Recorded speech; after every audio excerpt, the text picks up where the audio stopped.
একটা প্রশ্ন করি, পৃথিবীতে কি সত্যি কিছু মানুষ জন্মগতভাবে সফল হওয়ার জন্য তৈরি হয়, নাকি আমাদের বেশিরভাগ মানুষ নিজেরাই নিজেদের জীবন নষ্ট করি? আজ আমি এমন 5টা কারণ দেখাবো যার জন্য 95% মানুষ কখনোই নিজের আসল সম্ভাবনার কাছে পৌঁছাতে পারে না। বেশিরভাগ মানুষের কোনো স্পষ্ট লক্ষ্য নেই। তারা জানে না 5 বছর পর কোথায় যেতে চায়। যে জাহাজের কোনো গন্তব্য নেই, তার জন্য কোনো বাতাসই সঠিক নয়। সহজ আনন্দের আসক্তি, শর্টস, রিলস, ইনফিনিট স্ক্রল। আজ আমরা ধীরে ধীরে বড় অর্জনের বদলে ছোট ছোট আনন্দে অভ্যস্ত হয়ে যাচ্ছি।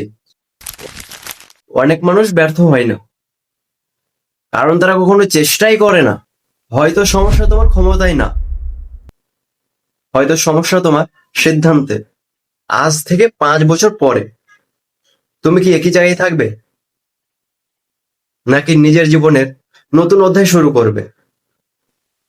আমি আঞ্জারুল, আর আপনি দেখছিলেন অন্য দৃষ্টি। আবার দেখা হবে অন্য কোনো দৃষ্টিভঙ্গি নিয়ে।